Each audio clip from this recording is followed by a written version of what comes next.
Welcome to Second Take, the show that focuses on the issues behind the news. Mining Weekly editor Mogalakwena unpacks Japan's plan to import hydrogen, Mogalakwena's boost, and urban mining in the city of Johannesburg. Welcome, Martin. Hi, Sashni. Now, Japan plans to import large quantities of hydrogen in the coming years. Do you think that South Africa is able to satisfy that demand at the prices that Japan wants? It just shows you how fast the world is changing. Would we have thought of exporting hydrogen? I mean, it would be the furthest thing from our mind. I mean, we were people who produced gold, we refined the gold, we sold the gold, we were into platinum and the metals and coal. All of a sudden, the world is turning its back on coal. It wants a low carbon economy. And one of the places where they can get infinite supplies is from hydrogen. So you either have very clean hydrogen or you have low carbon hydrogen, which does the job. And the very clean hydrogen is our big possibility because we've got fantastic sun, we've got prime wind, we've got large areas of land that we can use, and we've got platinum group metals that can act as the catalyzers. So we're now looking at potentially exporting clean hydrogen. And we see that Japan is well ahead of the game. They want to become a hydrogen economy. We note that when our president, Cyril Ramaphosa, was still deputy president in 2015, he went along to Japan and he was driving around in a hydrogen car, and it was the Mirai car, and that was making use of platinum group metals to do the catalyzation. So we were very happy with that. And when he and Naledi Pandor, who's now the Minister of International Relations, came back, Naledi launched a fuel cell fork truck and a refueling station at the Impala Platinum refinery out in Springs, and she mentioned there that her trip to Japan showed that the Japanese are very keen on importing and getting infrastructure for hydrogen, and that we should be also overcoming our obstacles there. So we've got hydrogen in South Africa.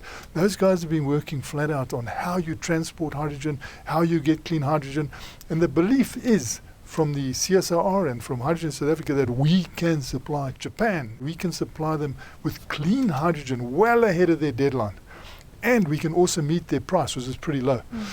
The belief is we could be supplying like 25% of the needs of Japan in 10 years' time, and it would be clean, and it would be worth something like $600 million a year to us, if we got that slice, which we're going to need, because already the Indians are saying they don't want all our coal, they're going to be self-sufficient coal, so we need to replace that foreign exchange with something, and it can be hydrogen.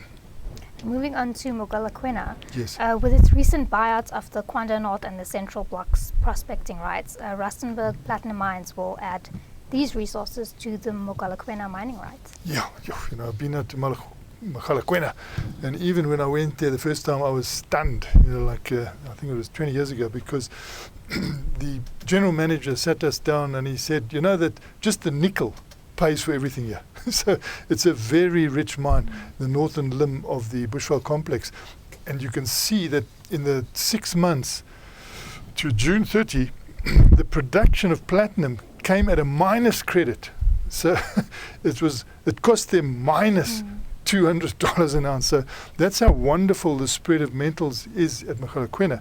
And now they've managed to get bigger prospecting rights there, so it becomes the mightier Mogalakwena, which is going to be great for South Africa and great for Anglo-American, which through Anglo-American Platinum controls all that. And we know that in this new world where hydrogen is used, joined at the hip are hydrogen and platinum group metals.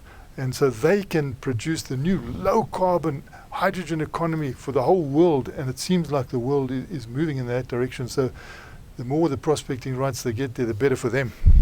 And lastly, tell us about the City of Johannesburg's 80 million rand waste management facility upgrade and what this means for urban mining.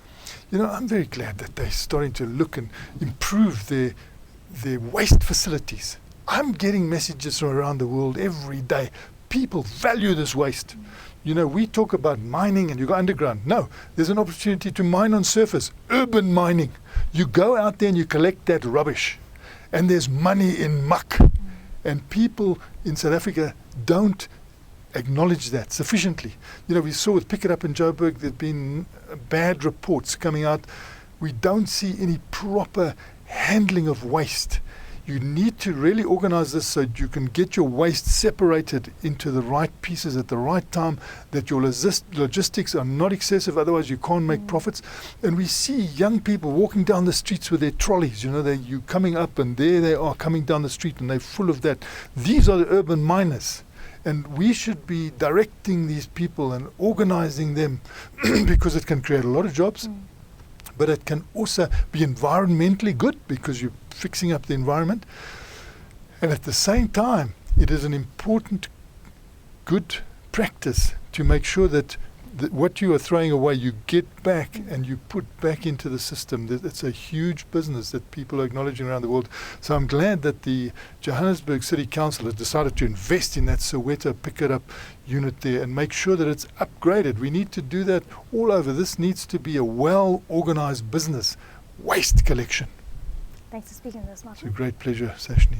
That's it for today. Join us again next week for more news analysis on the local and global mining industries.